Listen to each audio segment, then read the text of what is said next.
Welcome everybody, good morning. Good morning. I figured if we have a smaller crowd today, it's the downsizing club was supposed to happen in January, supposed to happen in February. We got snowed out, which in North Carolina you just don't expect 2 months in a row. And then this morning there's tornado watches, which I grew up in Missouri, so a tornado watch is similar to, you know, like Tuesday. Yeah.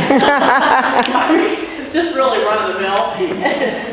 So I'm like, yeah, it's a watch. And I heard yesterday the Mardi Gras parade, the mayor said, she said, well, if there's a warning, I'll call it off. And I thought, well, lady, if there's a warning, there's one on the ground, there's a sighting. Right. So, but it's Mardi Gras. At that point, but there's no real in between, you know, like you watch and then you dive. That's kind of where it comes in. So anyway, I'm going to kick things off, and my name's Karena Stipp. I'm a senior specialist realtor, and I think we have, at least Carolyn is new to us this morning, so welcome, Carolyn. I think everyone else, I see familiar faces. So I started this journey when I helped my mom move and realized there was a lot of moving pieces, no pun intended. And so that's where this seminar series kind of was born. And this month's series, or this month's seminar, is about dementia, and we're going to talk about dementia all the way to memory care. And we have just the right person in the house to lead you through that discussion, and that's Lisa Levine with Dementia Alliance of NC. So I'm going to welcome Lisa up to the front. She's going to tell you a little bit about herself, and then she's going to talk about all the way from dementia to memory care. Thank you. And then we'll get to questions at the end. So let's give her a big round of applause. Oh, thank you. Thank you all for being here on this lovely day. I had to bring us some sunshine. I was like, what is the brightest thing I can wear today? So I was actually looking at the 29 years, and I figured that out, and it's 37 years now in the field. So yeah, it was in my bio as 29, and I was like, oh, we need to fix that. So I've done this forever. I got a degree in psychology. Wasn't sure what I wanted to be when I grew up. Had volunteered in a lot of nursing homes, had grown up around all grandparents, and I knew that I wanted to do something in the aging field. I started volunteering in nursing homes and quickly became an activity director, and then gradually moved around from there.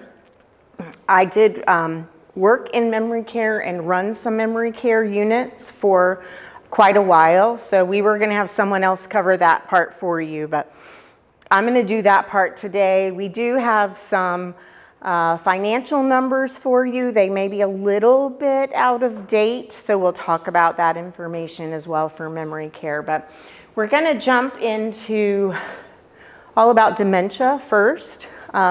This is the organization I work for, Dementia Alliance. They've been around for about 40 years now.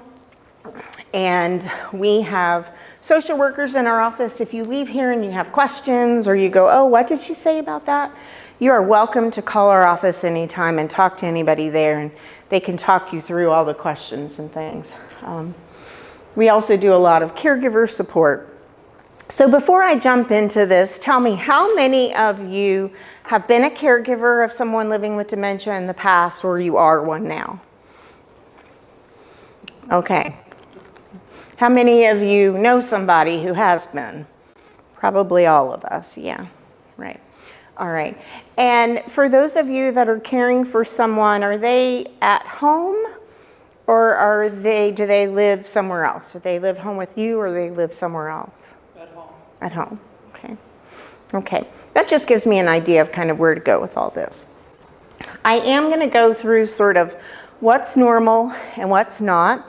I gave you a list, and we'll talk about this. This is modifiable risk factors. So these are risk factors that we can work on ourselves. This actually has just recently been updated, but this was good as of late last year. So this is very, very current. And they keep adding risk factors on here, unfortunately. So we'll talk about what's normal and what's not. Please feel free to ask me questions, raise your hand. This is about you and the information that you want to get out of this today. So what's normal? taking longer to think through things, maybe not jumping into things as quickly as we used to. It's harder to pay attention to more than one thing at a time. That's normal. What's normal is changes in our hearing and our vision. That happens as we age. What's normal is getting up and walking to the kitchen and not remembering why you were there. That's normal. The normal part is that hopefully you eventually remember why you were there.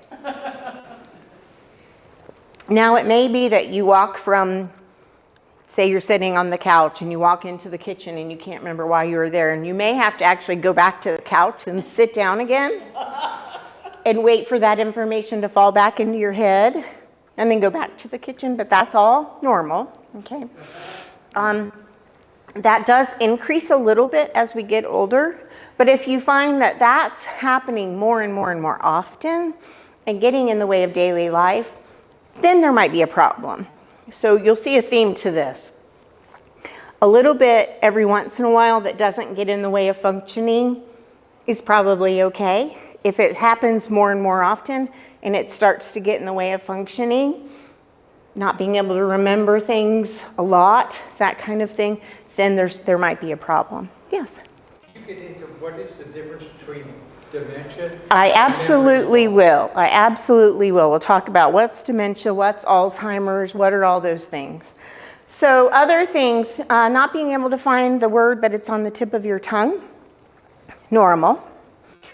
Having that word just totally go out of your head and you not being able to think of it later, not normal.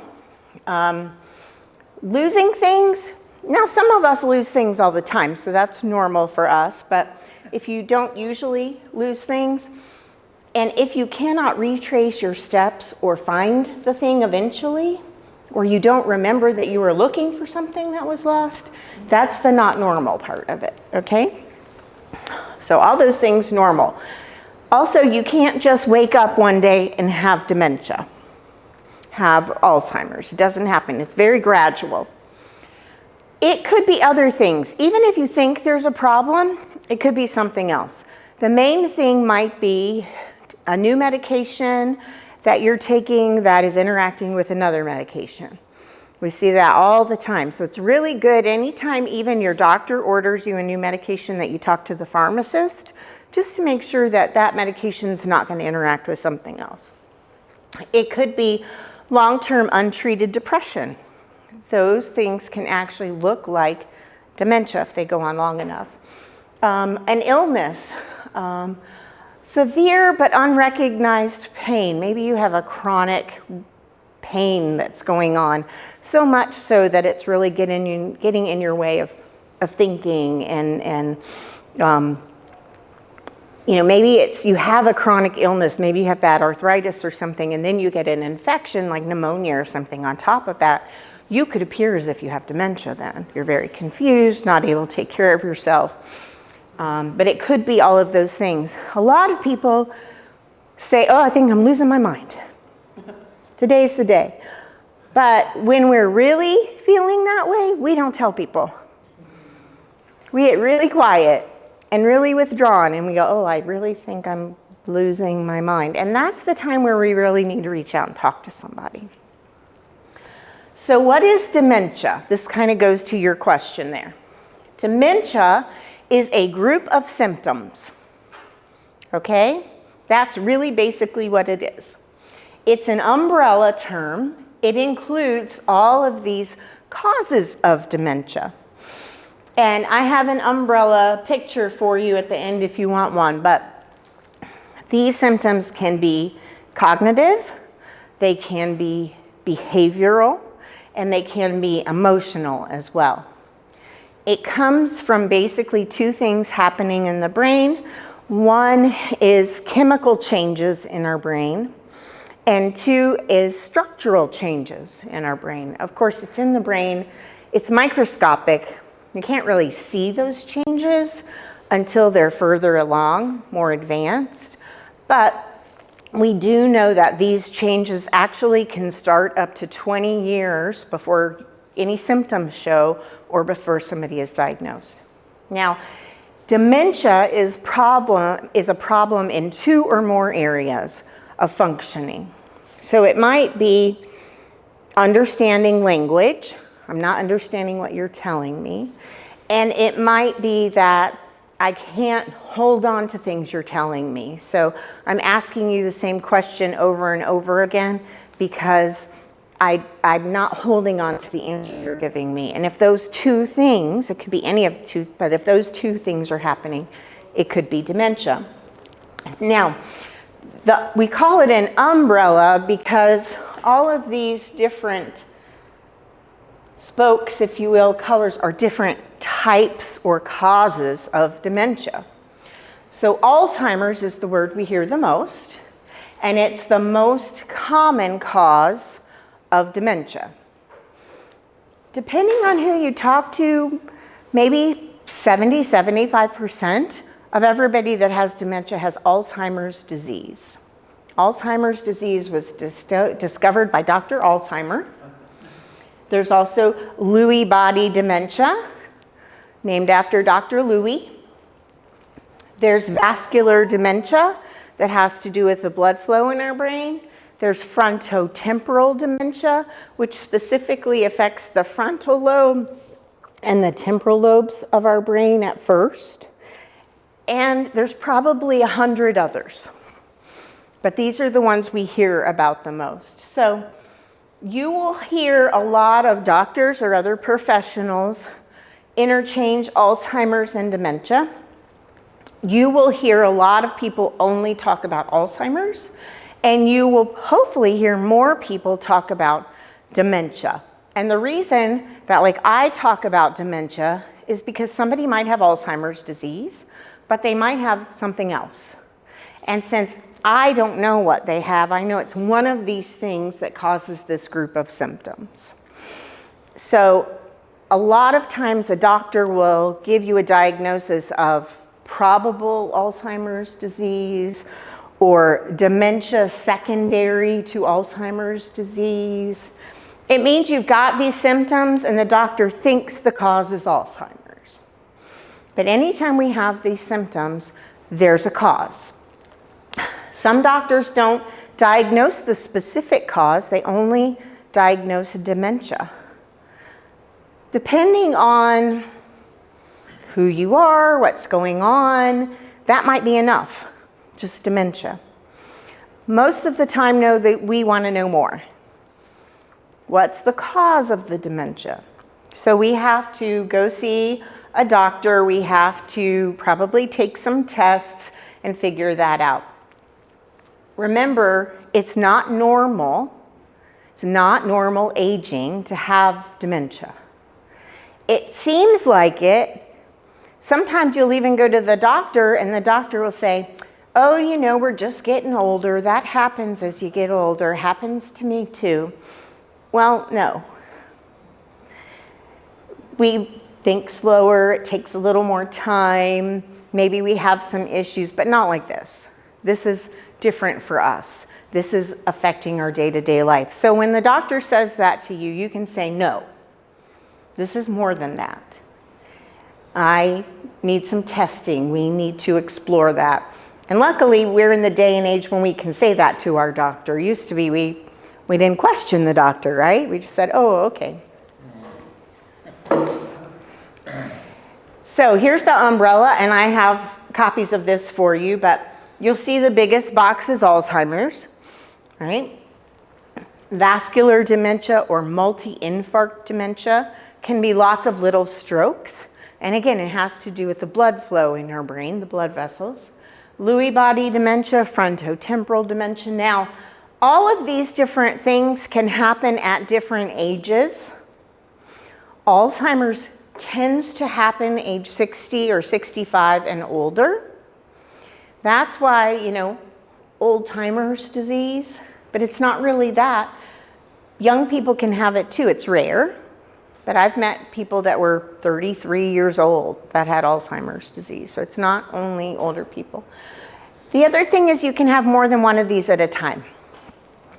You can have something mixed. So More than one thing could be happening in your brain. Warning signs and red flags. What's different for you? I'm not going to go through each of these, but memory loss disrupting our lives. If you find yourself telling your partner, your friend, over and over again, don't you remember we just talked about that yesterday?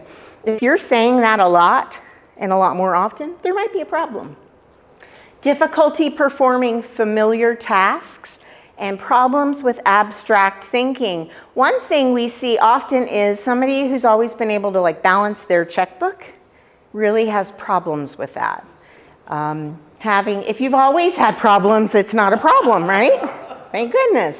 But if you've always been able to do that and now you're getting lost, or you're paying bills twice, or you're not paying some bills, those kinds of things, then that could be an issue. Sometimes we don't find out about that until other things happen, though. Misplacing things, like we said, and not being able to find them again. Changes in mood or behavior or personality. Now, I have mood changes all day long, right? But hopefully, typically, my personality is my personality. But if I start to really change, if I've been always outgoing and I become very withdrawn, something's going on. Now, maybe I'm tired, maybe I have a cold, or maybe it's more than that. But if you do notice a friend or someone maybe has always been available to go out to lunch with you all the time, and now they're really not wanting to do that as much, maybe there's something going on with them. Poor judgment can be another thing that we see in people, and disorientation to time and place. So if you've been telling me for 3 weeks that we're going to go to lunch tomorrow at 1 o'clock, and I call you at 11 o'clock and I say, where are you?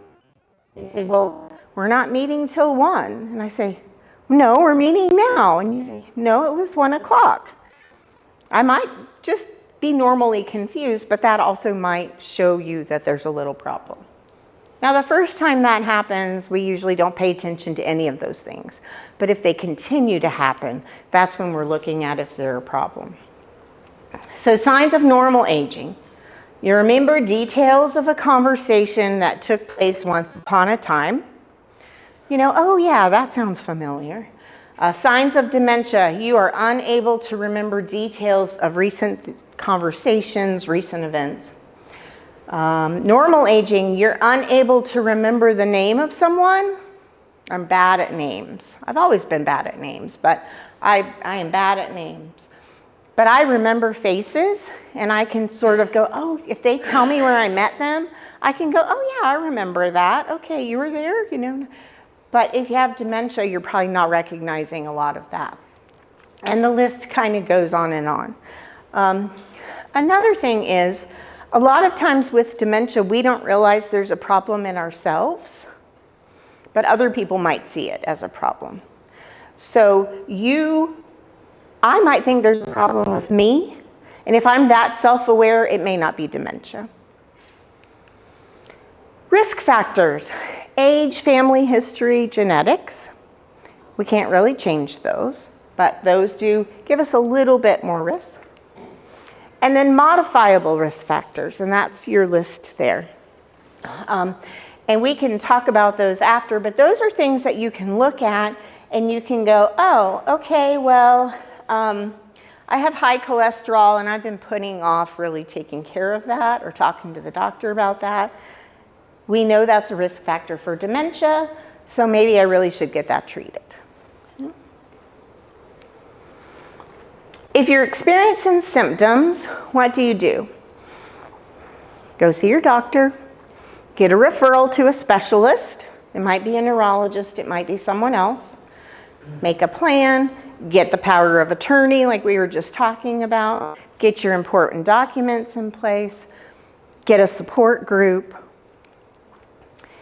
and then get that diagnosis. Who do I see?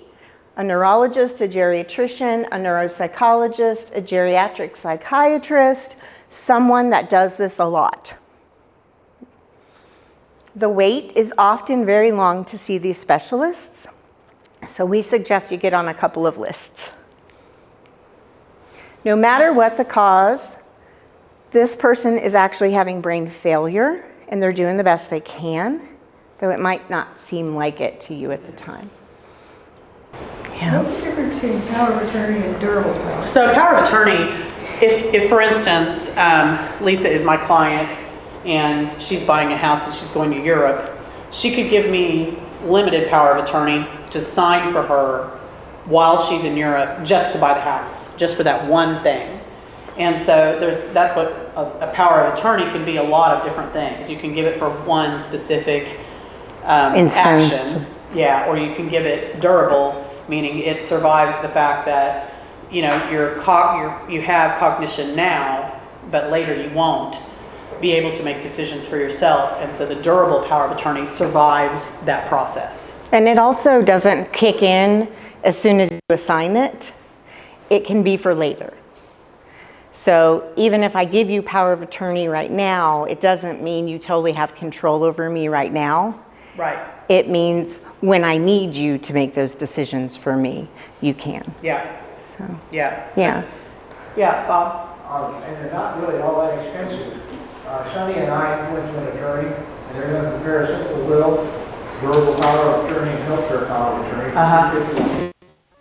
Oh, that's good. Not really bad. No, and so the flip side of that, if you don't have it in place, it costs this client of mine about $6,000 total to get power of attorney after the fact, because his mother had already gone into memory care. Yeah, so it was a much more expensive process after the fact than it would have been before the fact. If you can participate in those decisions and you can talk to the lawyer and say, I want to give power of attorney to this person, then you're going to have that easy situation. If someone's already in a situation where their cognitive abilities are in question even, sometimes it even depends on the lawyer if they'll go ahead and make that power of attorney or not. But they'll want to talk to your person without you there to make sure they can make those decisions. And it's also important to understand that power of attorney, with your last breath, that's when it stops. So that's when the will kicks in. All right. So power of attorney is a hard stop, and then will starts at the moment that you take your last breath. Mm-hmm. Okay, if something happened to me and someone my other half has dementia, I would need to get like durable power of attorney. Assigned for to my someone. children. For someone else, that's correct. yeah. All right. Yeah. Yeah, and I don't know if you all heard that. Like, if your loved one has dementia, and they used to be they're still your power of attorney, but they can't make those decisions anymore, then you need to change who your power of attorney is. So it's not something that's one and done, it's something that changes over time. Yeah, and then also the attorney is going to talk to you about, like, a lot of times we think, oh, well, my oldest adult child is going to be my power of attorney, but you really have to think, is that the person who should do that? Because it may not be that person who should be making those decisions for you. It might be your youngest child or someone else. So it is also helpful if that person lives in the same state as you.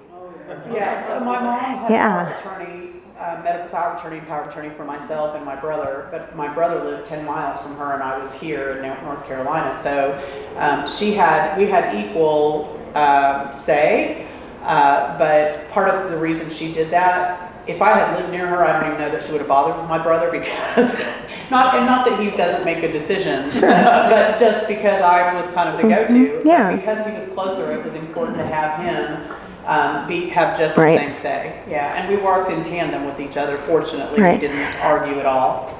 But that doesn't always happen either. Your kids don't always, feel the same way or agree, and so you need to know that the person that is making your decisions understands how you feel, so they can make the decisions you want.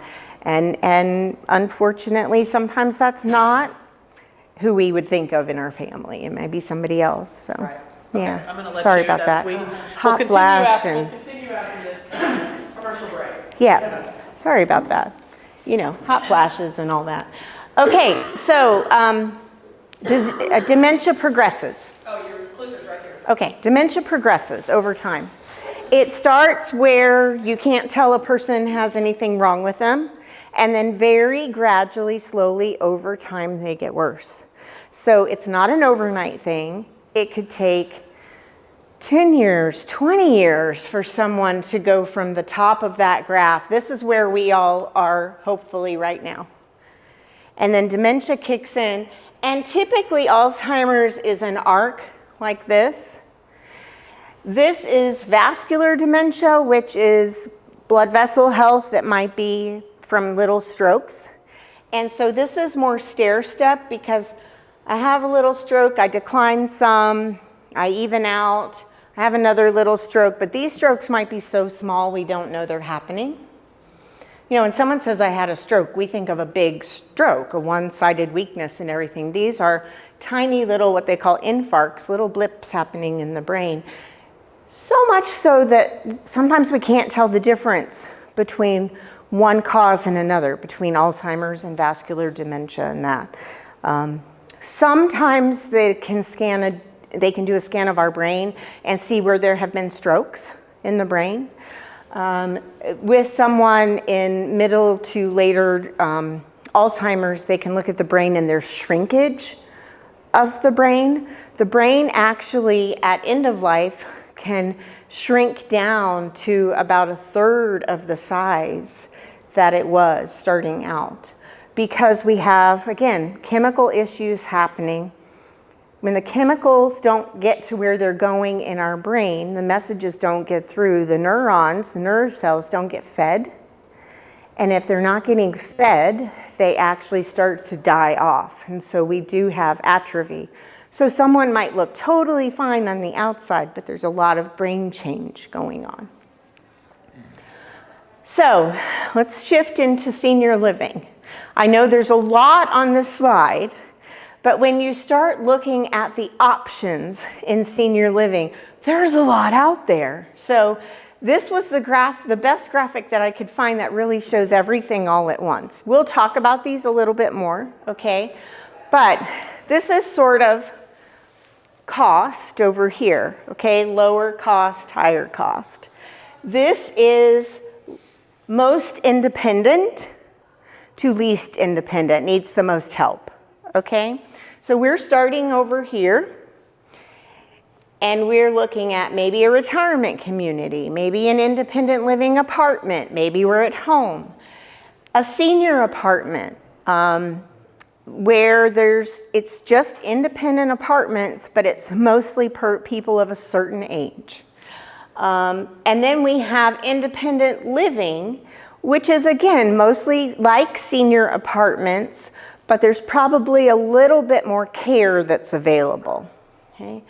And then we have adult daycare, what I would actually put over here, and we'll talk about those in just a minute. That goes on to like home health care, assisted living, things you've heard like that. And then over here we have memory care, nursing home, and hospice. So we'll get into these just briefly a little bit more, and then we can all talk about all the questions. So, help at home. If we realize we can't do it alone at home anymore, whether it be the person lives on their own, or maybe it's you and your partner, but they need more help than you can give, we have options. So if this person has memory issues, has dementia, we can look at adult day programs. They used to be called adult day care. So adult day, there's two models. One is a social model where you go somewhere like this and you hang out all day and you socialize, you get meals, you talk to people, you do activities, and it's so you're not home alone during the day. Now, if you can come to the senior center on your own and decide which programs you want to participate, that's not adult day, okay? That is someone has helped you decide to come here or said, I need to work, I can't leave my person home alone during the day. And even we get, they're tired of me, I'm tired of them, we need a break, I can't be around them. even when you married someone, you never committed to, I will spend 24 hours a day with this person, right? No, sometimes you need a break. And so adult day programs can do that.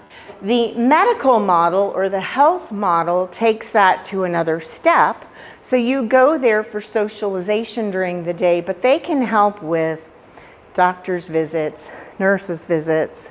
I thought that was the rain, that's the AC. Thank goodness.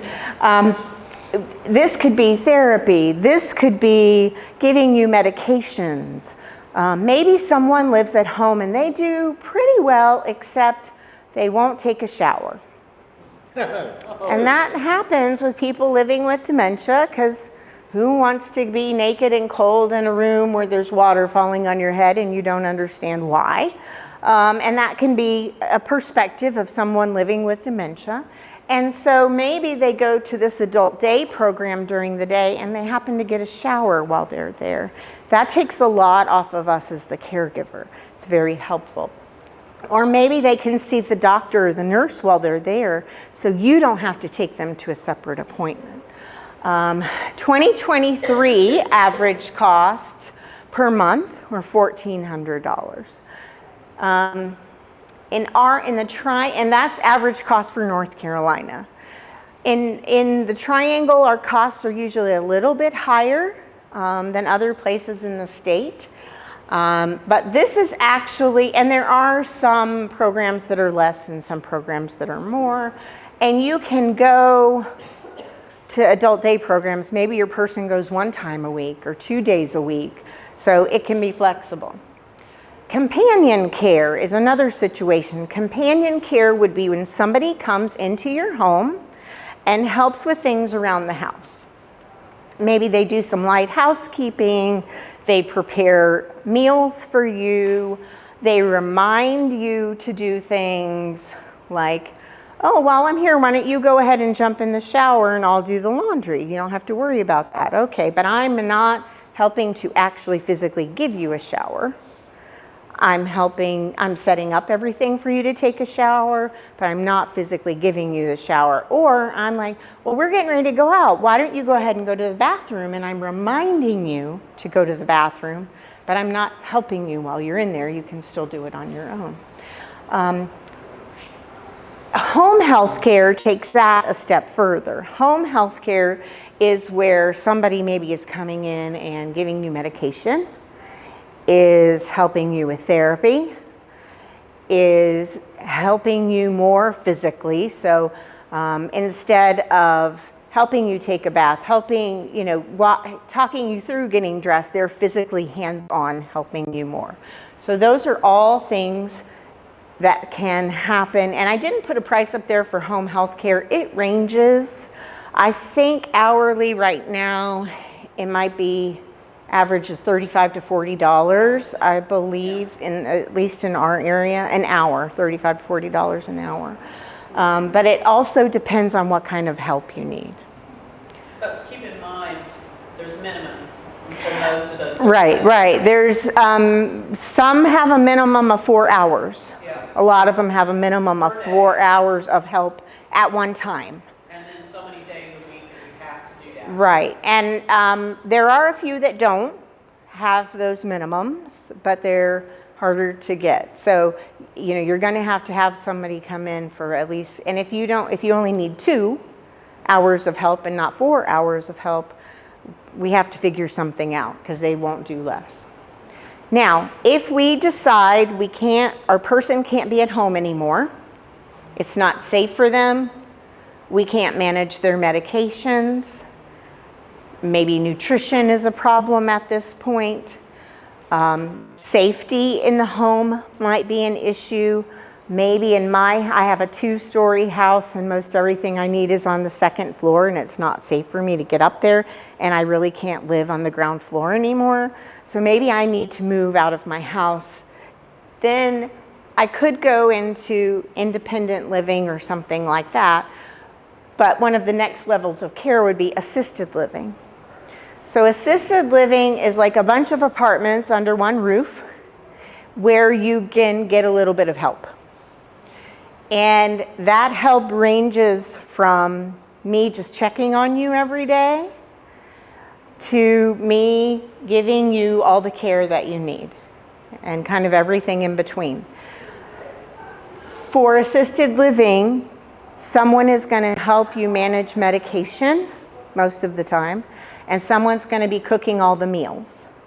So something that can happen with people living with dementia is that they are forgetting how to use kitchen appliances correctly, not remembering to turn off the stove, burning pot, and putting an empty pot on the stove and forgetting about it, and it catches on fire.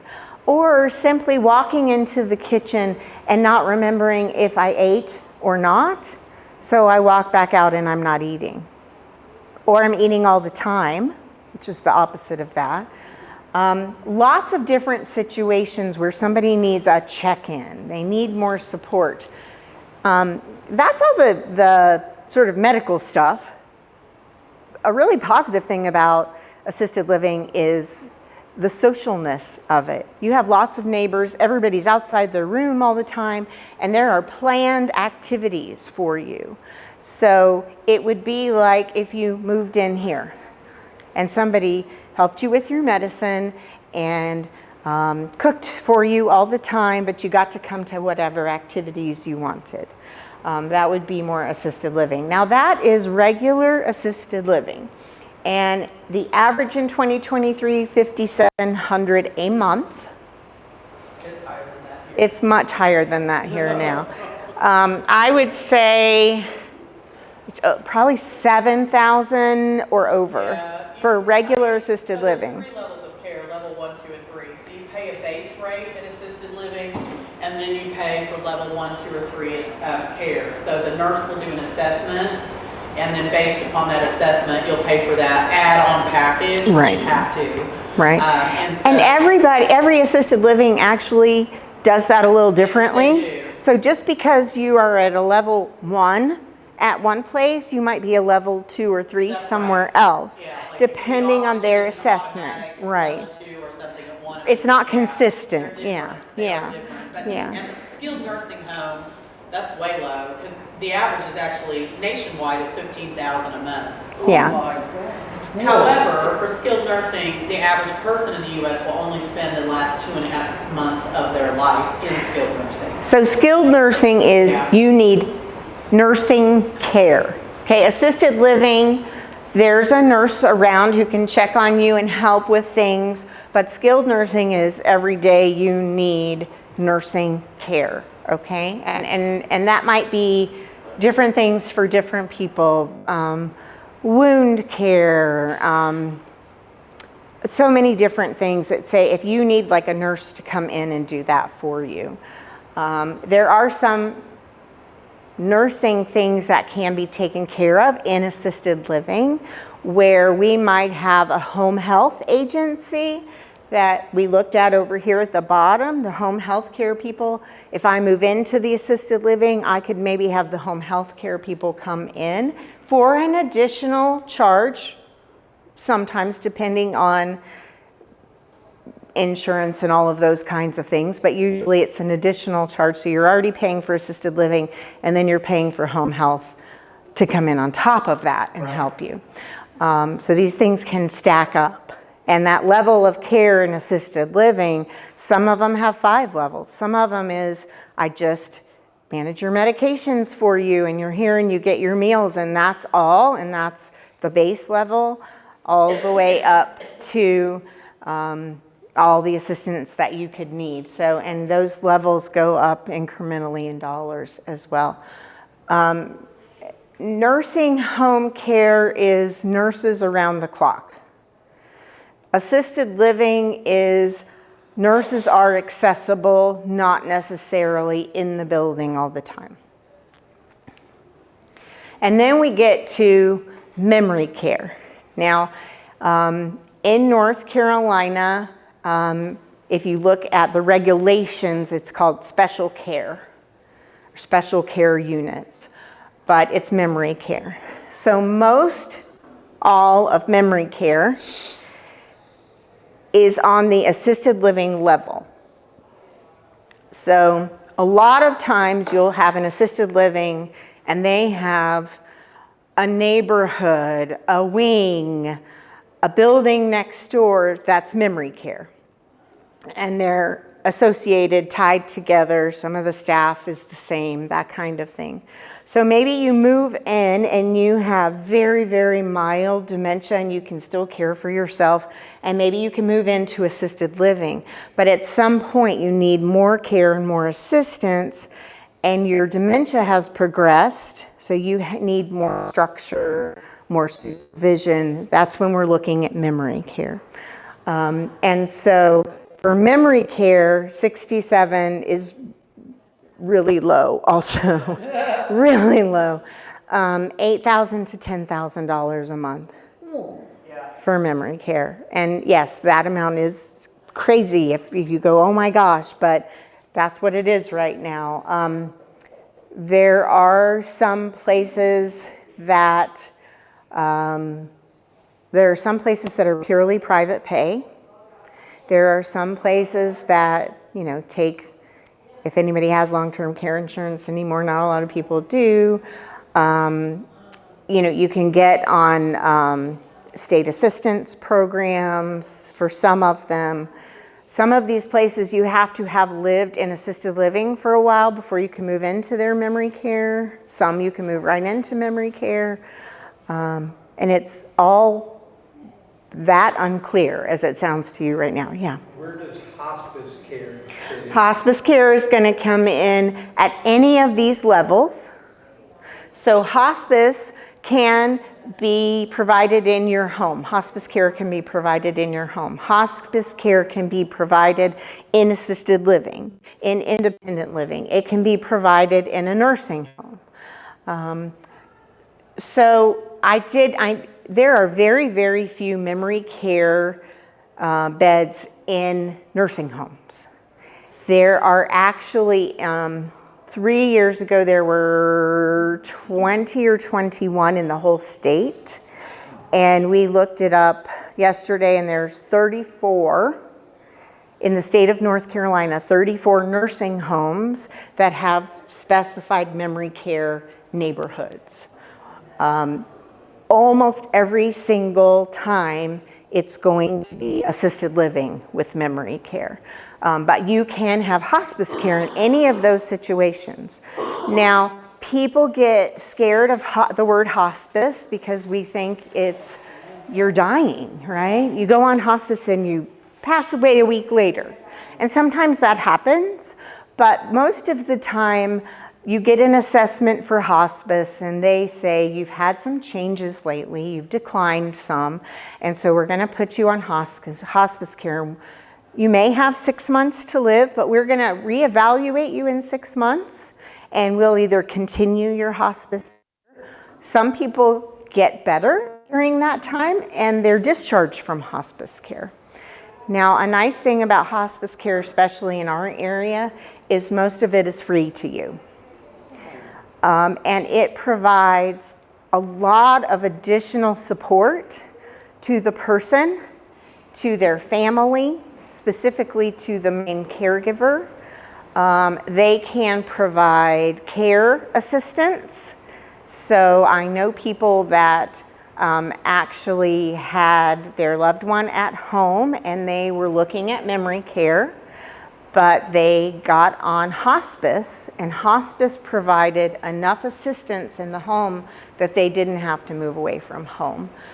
They were provided, hospice can provide you like a hospital bed, they can provide nurses, they have a doctor, they sometimes can provide some of the medications, but there are some things. Hospice, you're not gonna be on extensive physical therapy or occupational therapy with hospice. They're not going to do things like treat you with antibiotics if you need that to get over an illness. They are going to help your person be very comfortable, be very cared for, be supported, but they're not going to do anything that's really going to prolong life. But I tell everybody as soon as you can, have a conversation with hospice. Hospice will come in and talk to you and do an evaluation and say, no, your person doesn't qualify right now, but here's resources. Call us back in 3 months and they might qualify. I always talk to them sooner rather than later. Hospice is, I cannot tell you enough good things about it. Hospice really supports the family and the caregiver. The person is well cared for too. And even if you're in assisted living, with hospice services, a lot of times you can stay in assisted living or memory care longer because we have more of those people coming in to offer support. Now, memory care. What exactly is it and why should I be there rather than assisted living or somewhere else? There are trained staff that are trained specifically to help people living with dementia. There are activities around the clock that are made for people living with dementia. In assisted living, there's activities, but there might be 4 programs a day, 5 programs a day. In memory care, there's things all day long for people. It's secure. And what do I mean by secure? You know, we hear locked neighborhood, and that sounds like jail, but it's really not. A lot of times it's a code because there's an alarm on the door, because if I live there, I probably don't understand that I need somebody to go with me if I walk out that door, or I'll get lost or hurt. And so it's a way that we can keep those people. It doesn't mean I can't go out the door. It means somebody needs to go with me to help me while I'm not there. It can be total assistance with activities of daily living, dressing, bathing, showering, toileting, and dining that's adapted to special needs of people living with dementia. And that might be that at some point in my dementia, I forget how to use silverware. And so I start to eat with my hands a lot more. And so it might mean that I need a lot more direction from the staff, reminders to use the silverware, and I need food that's appropriate to eat with my hands. That's a very normal thing that happens with dementia, but a good memory care would have special diets that support that person. Nobody really wants to eat rice with their fingers, so we have to think of other things, you know, that are finger food appropriate, if you will. So what do you look for in a memory care? Going through this with my own family right now, so I just went through the list in my head and wrote out, what have I said to my mom the past 3 weeks? Okay, so all of these things. The first thing is, just because it's older or not as beautiful doesn't mean the care is worse. Just because it's brand new and sparkly, fresh and clean does not mean it promises good care. So we have to keep that in mind. We have to, when we walk in, will this work for my person? If it's a small memory care and I tend to walk all day in my dementia, that might not work for me because I might not have a lot of space to walk around. But if it's a great big memory care and there's lots of places to walk, but I need somewhere that's smaller and more intimate to work for me and my personality and my needs, we have to think about those things. Are there outside walking paths that are safe? Are there cues for me as a person living with dementia to find my way? Can we put something outside my door that I recognize so I know it's my room? Are there cues along the walls, so if there's a certain painting and you direct my attention to that painting every time, I know my room's down that hallway, something like that. We do want to notice smells when we walk in. We don't want it to be really stinky, obviously. We don't want it to have an old urine smell. Now we understand, as people progress with their dementia, they do become incontinent of bowel and bladder eventually. So there is going to be a time where maybe somebody has been incontinent. They just, you know, changed their clothing and stuff. So we may have a fresh kind of smell that we don't like because we're walking by someone's room or something, but we don't want that to smell everywhere. We don't want that to be lingering. And just, is it busy? Does it feel alive? Are they engaging people? Do you see people moving around and interacting? Or is there nobody out and you don't see the staff and they're all in rooms, something like that. Staff. There are certain staffing ratios for memory care. Some communities try and go over the requirement of what the state says. You have to have 1 staff member to every 8 residents, I believe, in memory care, if I'm pulling that way out of the back of my brain.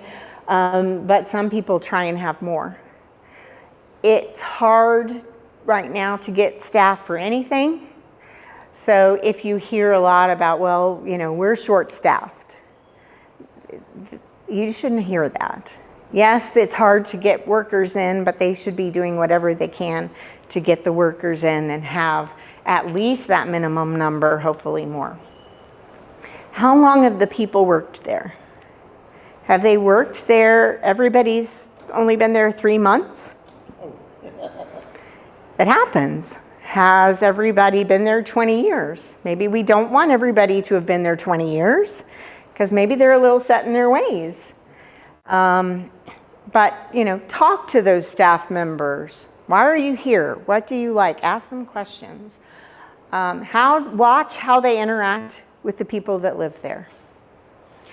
Are they close? Are they hugging them? Are they holding hands with them? Or are they going, you know, yelling at somebody across the room? Something like that. Do they excuse? No. We're talking about memory care. Memory care. Yeah, Sorry, that's okay. I'm working at the door. I want to make sure I know where to send people to different things. Okay. Thank you. So my biggest one is they're required to train their staff, but it's not very specific in how. It's only very specific in how many hours of training. So if you walk in and you say, is your staff trained to work with people living with dementia? They will all say yes, they've had some kind of training. I want you to then go, what does that look like? And if they say, well, we have a learning management system, that means they watch videos. You know, do they have in-person training? Do they only meet the beginning requirements? That, I don't know, 10 hours of specialty training and then so many hours every year after that. But what do? Do they have ongoing training? Do they have interactive training? And you can ask that later if you move in and you're not seeing your staff get things. You can ask that later, of course. But I always say, you don't want them just watching videos. You want it to be interactive. And you can ask, how do they handle various situations? You know, people with dementia aren't always happy. They don't always get along with everyone. And dementia takes our emotions and magnifies them. So if I'm mad, I'm not a little bit mad. I'm a lot mad. If I'm upset, I'm a lot upset. But if I'm happy, I'm very happy. And how do they handle those situations? If somebody gets really boisterous and angry and is yelling, what do? If someone becomes physically aggressive, which can happen, what do? And another question would be, you know your person, so what situations go on with your person, and how would they handle that situation? So my question a while back when we were moving my dad into memory care was, my dad does not like to get out of bed in the morning. How do you handle that? And I got different answers from different team members. And I got some standard answers. Oh, we let people stay in bed as long as they want to here. And well, that doesn't work for him. But I didn't say that to them. I wanted to hear what their creative ideas were for that. And then I gave them what we figured out actually worked for him after we had had a conversation about that, which was, hi, we're talking about memory care. Dementia and memory care.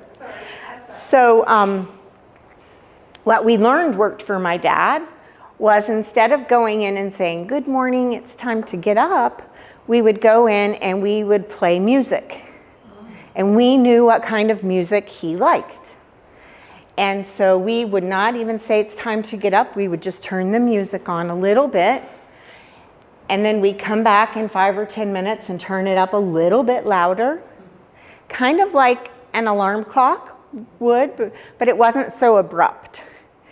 And then eventually we turn it up a little bit louder, and maybe 15 minutes or maybe 30 minutes would go by and we would come in and my dad would be sitting on the edge of the bed getting up and going okay, because the music had gotten him going that morning. So we knew that worked for him, but I needed to find somewhere for him that would do that for him, because we knew that worked. So that's where we ask about specific things for our person.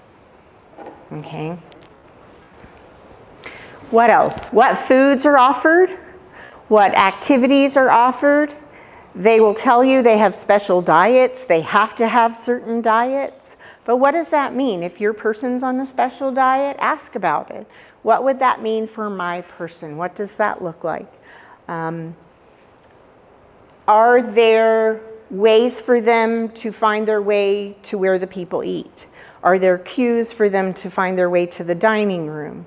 What helps them stay there?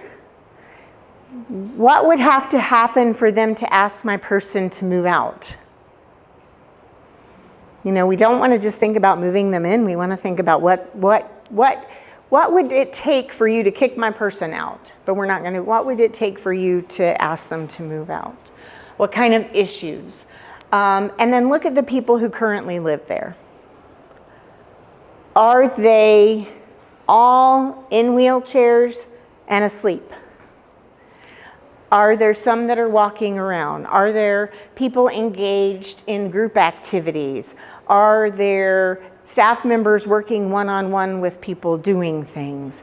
If your person is someone who is very social and very early in dementia and needs a lot of interaction, are there people there that can interact with them? The thing that happens in memory care is people move in, and usually they have a lot of ability, they can interact a lot, but they age in place there, and so gradually they decline and they're not as involved. And that's fine, that's what we want. That's what we want for your person. We want them to be able to then bring hospice in and get help at end of life and have them stay there. But if you have a person who's very eager and engaged and active, there's not going to be anybody for them to interact with if everybody else is there. So we have to look at that. And do they have people on hospice care?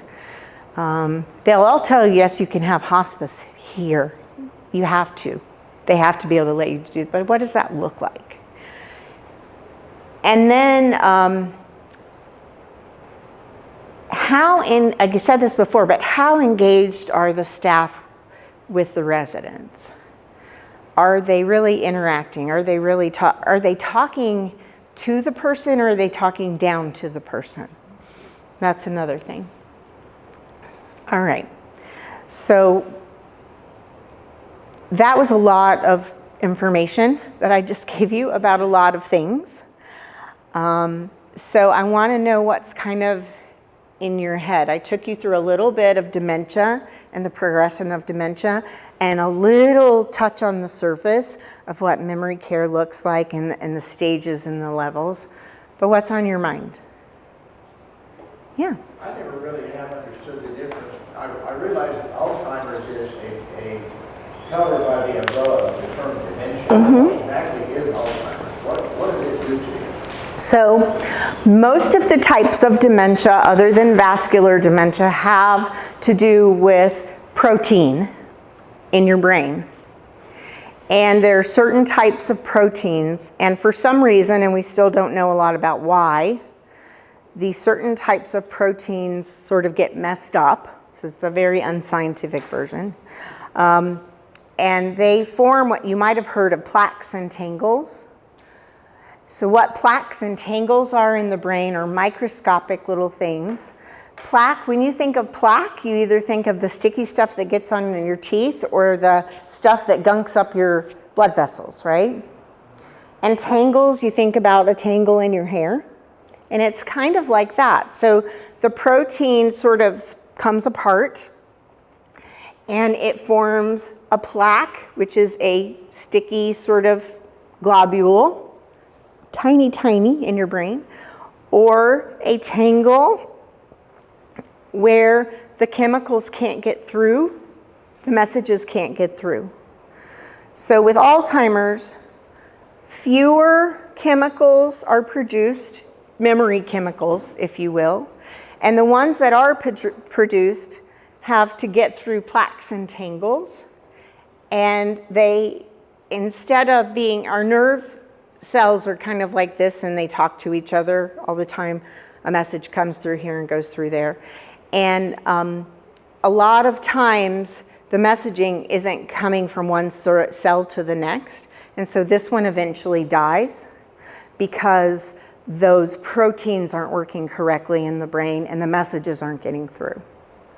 Now, there's certain proteins that have to do with Alzheimer's, there's certain proteins that have to do with Lewy body dementia or frontotemporal dementia.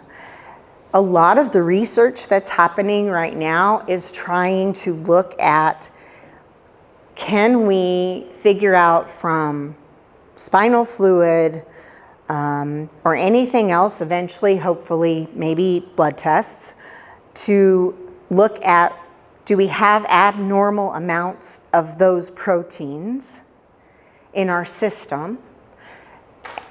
Right now, they can do a spinal tap, and they can look for those different proteins, see the amounts, and say, because of what we see, we think it's Alzheimer's.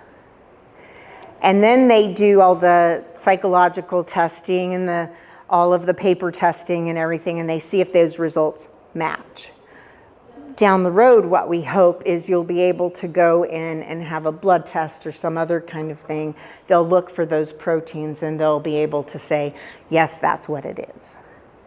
But for right now, it's the proteins they're coming apart, they're not doing what they're supposed to be doing, and so the messages aren't getting through and those cells are dying off. It starts usually in the hippocampus in our brain, which is where short-term memory lives.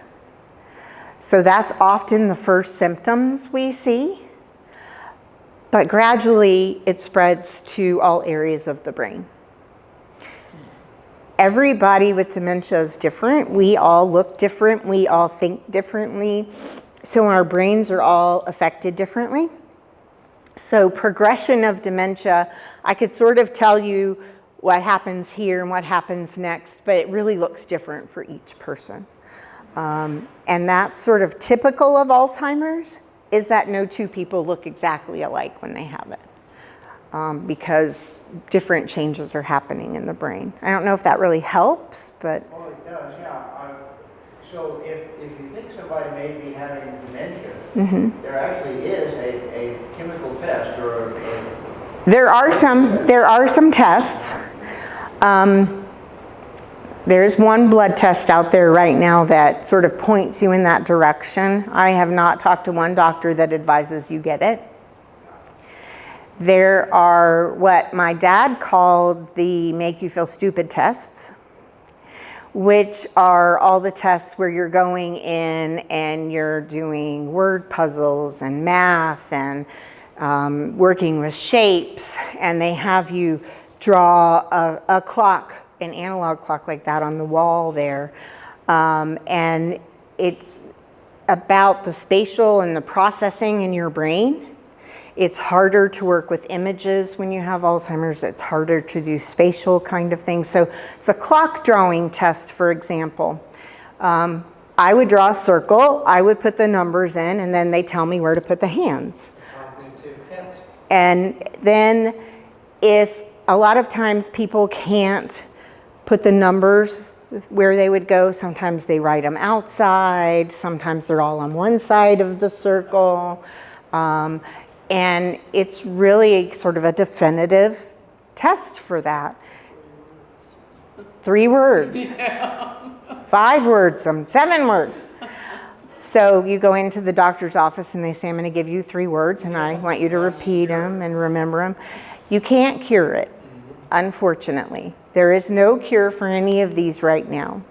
There are medications that can slow the progression of the disease. There are brand new medications that you've just heard about in the news that are really, really, really new that you can only take if you're just first brand new diagnosed. And those hopefully stop the progression to a point. So if you take one of the medications right now, let's see if I can get back here. Say I have symptoms of dementia, we're worried, maybe it goes to here and then I get a diagnosis and I get on Aricept, which you've probably heard of before, which is donepezil, you might have heard of. Instead of my progression going like this, my progression might go like this. So it's going to take me a lot longer to go here. The problem is as soon as I stop taking that medication, if I'm here, I'm going to go back down to where I was. So it's not a continuous thing. Eventually, I do decline anyway. The new medications that are out are delivered to people that have just been diagnosed, are delivered through IV infusion. That you have to go to every week or every 2 weeks. And there are a lot of side effects from those. And they need to do a lot of imaging and scanning to make sure, first, you're a candidate, and then 2, that you don't have those side effects. So you have to have a lot of MRIs. And if you're concerned about being screened a lot, you know, that medication is not for you because you have to have them pretty consistently. Not a lot of people in North Carolina are on those meds right now, but we do have some people that are taking them with, you know, varied effects. But there's not a cure. We're a lot better at diagnosing now. We're a lot better at diagnosing early so we can put plans into place. So we can go ahead and get that power of attorney. And we could tell people how we want to be taken care of. We can plan for those things, you know, but a lot of times when someone has dementia, whether it be Alzheimer's or something else, there's a switch in our brain that makes us self-aware, and dementia tends to turn that off. So even very early on in dementia, I might not recognize that I have a problem. And we hear a lot about families come in and say, well, she's in total denial. I keep telling her she's got memory issues and all this stuff, and say, wait a minute, she may not be in denial. She may actually not realize that there's a problem. So maybe family is seeing that there's some big memory problems and other things, but maybe the person is actually going, yeah, I have a little bit of memory issues, but that's all. I don't know what they're all concerned about. I don't need to go to the doctor. That can be a hard situation for families because you're going, yes, we need to go to the doctor, please. We need help. And the person is going, there's not a problem. And what do you do when an adult goes, there's not a problem, I don't need to go to the doctor? You know, it's not like a kid that you can pick them up and take them there, right? So we have to work around that. Social workers in my office are great at brainstorming ideas on how to make that happen. But so often, a person may even end up on some of these medications, may be doing some other therapeutic kind of treatments for their overall health to keep them healthy, but they may not ever realize that there's an actual issue with them. One other thing, you have a fairly stable curve here. My mom was more Like this. I mean, Yeah. she'd be really good, and then it was like somebody was dimming the lights. I mean, space is 2 hours maybe. So it's not that even. That's pretty. It's not that even. But you're not going to have somebody who's going to get a lot better and then a lot worse. So you're going to stay kind of close to that. Now, if somebody has Lewy body dementia, it is going to look different. It is going to look like this. What kind of dementia? Lewy body dementia, That's what Bruce Willis has. L-E-W-Y, Lewy body dementia. And it's the same thing that Robin Williams had. Right, and Bruce Willis actually has 2 kinds of dementia Oh, now. yeah. We know he's got FTD. He has primary progressive aphasia, which is part of FTD, and he has Lewy body. So double whammy there. Have you heard, so 60 Minutes had a special that I recorded and then I'll watch it when I have time. And this was the doctor who developed the treatment for Parkinson's. So he's in West Virginia. And it's a halo they put on the brain, and it's only for early Early stage, stages of, yeah. Alzheimer's. But he actually, with a laser, zaps the proteins, the sticky proteins, and you can see on the scan prior, and it's just 45 minutes, the process. So you can see all the sticky in red, and then you can see it all gone 45 minutes later. Now, it's not a cure, Right. but it's blasting those proteins that are absorbed To back in the help, body. yeah. And then it prolongs your steady health, and then eventually it kicks back in. Yeah. So Yeah. I wonder, have you heard anything about that, and is that being rolled out nationwide? No, it's not being rolled out nationwide. It's still, I think, Early stages? very early stages. Seems so promising. And a lot of that stuff seems like we hear about it and then it takes forever for us to get it. A lot of times that's because of how clinical trials work. We try it out on, we do all the testing, they test all kinds of ways, and then they get it to point where they first get to try it on humans, and maybe they try it on 200 humans, maybe it's 500 humans, but whenever you hear about a test, you always want to look at how many people did they try it on, because does 200 humans or 500 humans apply to all the humans? And also, they have to look at things like, does it work across gender? Does it work across ethnic groups? All of those kinds of things. So they have to figure so they're doing that now for some people, but then to scale it up bigger, it probably will take a little while. Yeah. Is it hereditary? There is a hereditary component to it. So if you do have close family who have had it before, your risk goes up a little bit, but it's not a guaranteed thing. Now, if everybody in your family has had it, yes, you have much higher risk. And you actually can do genetic testing to see sort of if you have certain genes that predispose you. Most people don't want to know that. Also, you don't want your insurance company to know that. Is it more in women or men? It's more in women. Oh, really? It is more in women. And African Americans are. And African Americans are double. The risk is double for African Americans as for white Americans, Caucasian Americans. Well, we used to think for women it was because we just outlived the men. Women outlived men. We thought there was more women, so it happened more in women. And thank goodness now people are talking about things like menopause and perimenopause and hormonal changes in women, which we didn't talk about for a long, long time.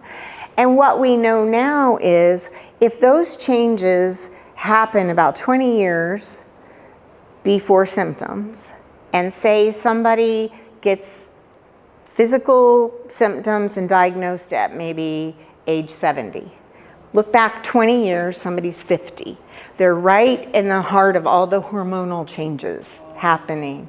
And so we're really thinking that because of all the hormonal stuff going on, there's probably a direct connection for women. And that's why. They haven't figured it all out yet. But for so long, they were just like, women live longer than men. There's more. We also know that there are more female caregivers, women caregivers, than male caregivers. But we are seeing more and more men become caregivers. So that's changing too. I see this commercial on TV, perfect. Prevagen, right? Yeah, so Does it work? No. I asked a neuropsychologist directly about that every time I see her. And she says, every supplement works for someone, Okay. but you're better to spend that money on like organic food, less processed foods, healthy diet, unprocessed diet, the more organic we can have and that kind of thing, the Mediterranean diet, the more we can stick to that is the better for us. And we actually know that can help make a change. So her suggestion, her name is Dr. Karen Sullivan, and she works in Pinehurst, and you can look her up, but she heavily suggests that you do not spend your money on Prevagen and those kind of supplements. So if somebody takes them and it works for them, that's great. But probably not for all of us. So, yeah. When something works like that, is that part of the placebo effect? You know, I don't know that for sure. I think somewhat it probably is. I think we all have different chemistries in our systems too, so maybe it worked for somebody or they wouldn't sell it. Well, I don't know about that. So, but those kinds of supplements really aren't regulated. They don't have to prove the effects of those to sell it. So they have good advertising though. I can't remember what vitamin or whatever it was, but my sister-in-law has dementia, and my daughters said that they take a certain, is it vitamin B or is there any way they? I can't remember. There are different vitamins and different chemicals that doctors say do help some people. There's not the one. Yeah. So it's different. I was kind of concerned about it. Yeah. If you look at this thing on here, I know it's tiny and you can look it up online. When we're younger, less education increases our risk by 5%. That's what that means, kind of. Yeah, yeah. Oh, they're she's a social worker, so. She's had school, good. You get over to this side, and this is midlife. So these are all the things midlife, okay? Two biggest ones that have come out within the past 2 years, 7% hearing loss. That means your friend who has been putting off getting hearing aids all this time, it can help reduce their risk by 7% if they can get those and they work and they can hear you, or it can increase the risk if they're not using them. Why is that? Primarily because when you're having a conversation with someone, you're processing language, your brain is just firing like this, and that's what we want. The other one is high cholesterol. So we used to know that that was a risk factor, but now we know it's one of the very biggest risk factors of all. Another one is not addressing poor vision. It's not really in this, but it's new. It's poor vision. It's on the bottom, I guess, but it's a big one. Depression, traumatic brain injury, physical activity, diabetes, smoking, hypertension, obesity, and excessive alcohol. All of those things are risk factors. So when we look at those things, if we look at the opposite of those things, it's treat your depression, don't get knocked in the head, but you have to think about that traumatic brain injury. We know now a lot of professional sports players have dementia. You don't hear about it as much, but there's a whole different kind of dementia called CTE that really it's for professional sports people. So physical activity, move more, diabetes, eat well and address your diabetes, don't smoke, Address your high blood pressure, again, diet related. Obesity, again, diet related. So a lot of it can be diet related things. Excessive alcohol, so a little bit's good for us, only in moderation. And then later in life, but I think throughout all life, social isolation, which we really learned during COVID, that social isolation is really, really, really not good for us. So good for you for coming here and learning things and interacting. We've also learned air pollution, air quality is a big factor. We have pretty good air quality here. In some places they have really poor air quality. New York is one, right? And then visual loss. So you'll see down at the bottom, 45% modifiable risk factors. So there's a lot we can do. I do have to say, even if you did all those things 100% correctly, you could still get dementia. Aluminum. We heard a long time ago they did some studies and they heard, everybody stopped using deodorant because there's aluminum in deodorant and it's bad for you. And there's a lot of things that play into dementia. There may be something to the aluminum thing. It's been linked to breast cancer as well. So nothing's good for us anymore. Right. Well, but if you can Like I switched from aluminum foil to parchment paper. Yeah, and if you can And I switch switched those from things out, an it's going to help. antiperspirant to just a deodorant. Yeah, And those things- The antiperspirants where you have. the Yeah, aluminum right. Those exposure. things are going to help. Once upon a time, the doctors told us that you needed to take lots and lots and lots of iron. Now, don't take lots and lots of iron unless you're anemic, because what they learned was, no, you really don't want to take that much iron, because then that's bad for you. So if you need the iron, you really want to address that, and that can play into your risk, but you don't want too much either.